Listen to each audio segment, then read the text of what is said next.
What's good, YouTube? Welcome back to the channel. I'm about Tuxin Gaming. Today we're going to be playing another round of Speed Duel Rated. This is the series on my channel where we climb the Speed Duel uh, d- uh, dueling book ladder. Sorry, I don't know why I couldn't remember the name.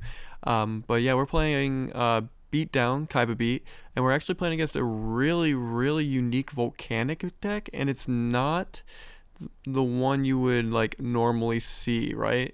But we'll get into that once we start seeing the cards. So we're starting out pretty right now. It's the Magic Drains, the Wall of Disruption, the Sidra, and the Offerings. We're going to go ahead and set our cards face down, and then we are going to pass off to the opponent. The opponent's going to draw for turn going into the main one, and then we are going to see them go ahead and use the Foolish Burial here. Foolish Burial is going to go ahead and send Volcanic Hammer. Yeah, this is why I said it's weird, and I wouldn't be giving you this deck like this video if I didn't think it was worth watching. So stay tuned because this is crazy. This match gets insane. But Hamerer gets sent to the graveyard. He uses the Volcanic Rocket here, and he's going to go ahead and search with Volcanic Rocket the Blaze Accelerator, which we normally see. And he's just going to battle here for 19. I don't want to take all the damage right away, so I just go ahead. I use the Wall Disruption here. It's down to 1100. We draw for turn, drawing into the Shrink. We're going to special the side right here. We're going to opt to use our skill, putting it up to 2400. Set the Shrink, and then we are going to attack into the Rocket here. This is going to drop our opponent down 1400 life points, putting them to 2600 or 2700 in total. They're going to go ahead and summon the other Volcanic Rocket here, and they are going to grab a Volcanic or Tri-Blaze Accelerator. Yeah, they're on Tri-Blaze.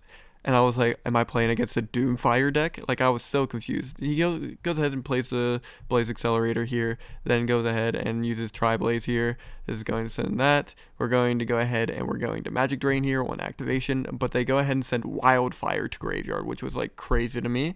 And then he goes ahead and uses the Tri-Blaze Accelerator here. This is going to pitch the Volcanic Shell to the graveyard, and it's going to destroy our Sidra. And then, do you know this does burn damage? Yeah, we take a 500 damage here for that. So we drop all the way down to 2400 damage from that one interaction. They're going to go ahead and shell, dropping themselves down to 2200 damage, and they're going to go ahead and search for Volcanic Shell themselves. They are then going to go ahead and activate their skill, Shadow Reborn, and pay their life points all the way down to 1100, and then they're going to bring out Hamerer, which is, again, crazy. They're going to go ahead and use the effect of Hamerer here. This guy also does burn damage, and it's 200 for each volcanic monster in your graveyard. So we take 400 here. Like, we took 900 points of burn damage this turn. It's kind of crazy. It's a really interesting deck. When I was playing against it, I was like, whoa, like my jaw was on the floor when he was going through all these plays. I was like, I don't even know how I'm going to play against this. But we put on our training wheels. We figured it out. They go ahead and they're going to go Hammer again. We don't use the offerings here. I'm like trying to bait him into not attacking me, so he thinks I'm like playing more walls than I actually am. I'm only on 2 walls in this list, and the other one's not on the board. We draw into another Magic Drain, which is so unfortunate for me here. I really need to get a monster, and I'm not getting anything here because we have the offerings and the Shrinks. So all we needed here was a Sidra or a Gaia. They're going to go ahead and Foolish another card. They're going to Foolish a Hammer here.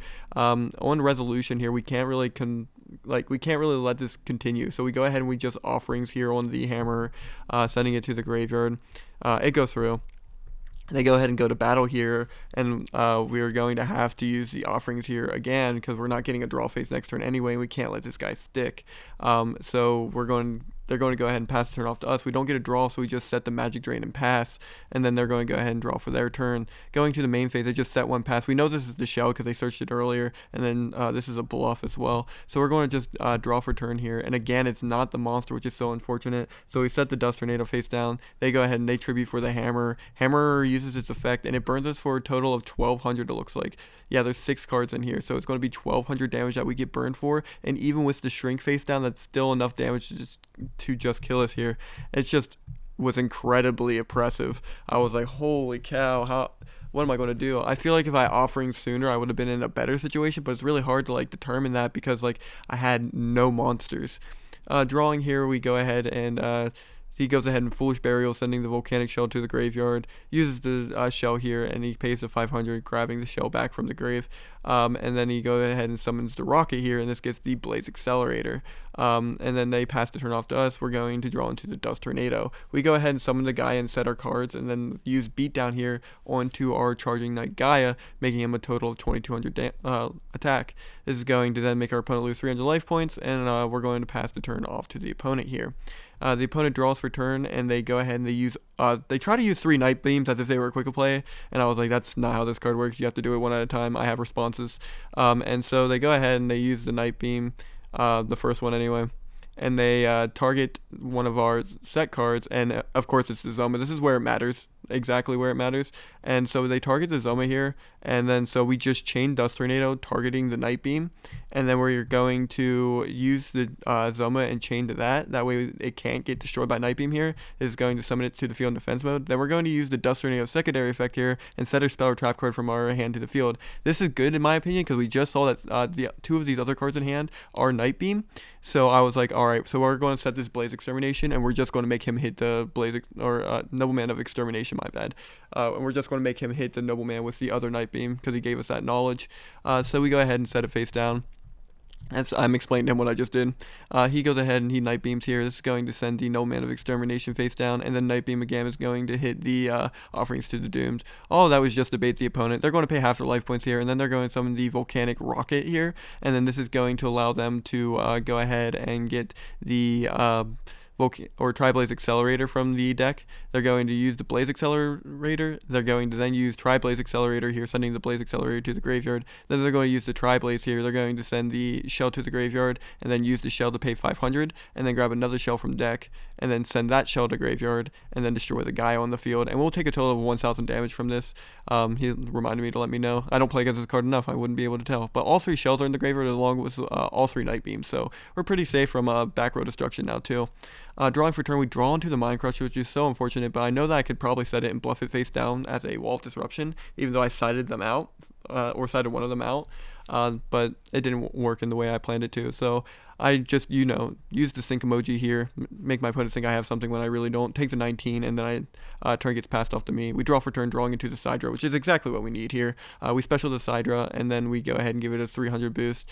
The opponent takes some damage, and then we are going to go ahead and pass the turn off to the opponent. They're going to then draw for turn, and then they're going to reveal to us they had another Blaze Accelerator and a Tri-Blaze in hand. If they would have drawn any Pyro monster here, we would have been top decking against them, and that's not a good position to be in. It was really lucky that they didn't get a Pyro. Like, we were in such a bad position if they did. We really needed to get one of our monsters there if they had it. So going on into game 3 here, we're starting off. We draw into the Tornado, the Mind Crush, and we actually get the Banisher, which is a main deck card for us, by the way. We play this card at 3, and this is the first time we've seen it. We're going to go ahead and set 2 and summon the Banisher. Opponent can't really do anything with us. There's the Tri-Blaze there. They draw for turn, and the first thing they do is Santa Claus. And I'm just like, of course you play that card. So, yeah, we get Santa Claus here. Unfortunate. And then they set 1 card face down, which I figure is the shell, and then we draw for turn, going into standby main 1. We actually flip the Santa Claus to attack mode and summon the Charging Knight Gaia because our skill actually works really well with Santa Claus, which is I found to be so funny. So Santa Claus actually goes all the way up to 1,800 attack points, which will then attack into the defense monster if it is anything that's problematic, and then we will attack directly for the 2,500, dropping our opponent all the way down to 1,500 life points.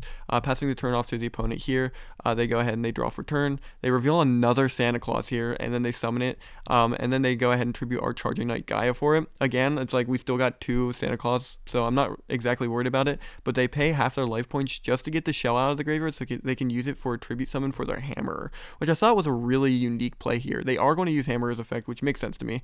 I don't take damage this turn, so I lose 200 life points, and then they pay the 500 life points, putting them down to 250 just so they can get another shell back. They then go into the end phase instead of the battle phase, instead of just trying to clear the Santa Claus so I wouldn't get it later. I draw for turn, drawing into the other Sidra. I tribute the Santa Claus and summon the Cyber Dragon. By the way, I did forget the Santa Claus. I just realized that. And then I'm just going to go ahead and I'm going to beat down. This is definitely able to clear it, and if this wasn't here, we definitely were not able to do this. He put himself in such a situation where it was just like, oh man. But yeah, that's the game. Again, this was a really unique and interesting deck, especially for the ladder, and you guys should definitely like tinker around with it and figure out a build that you like with it. But yeah, if you enjoy this type of content, make sure you leave a like on this video. Make sure you subscribe if you want to see more Speed Duel content. But above all else, I want you all to have a great day, and I'll see you guys next time. Bye bye.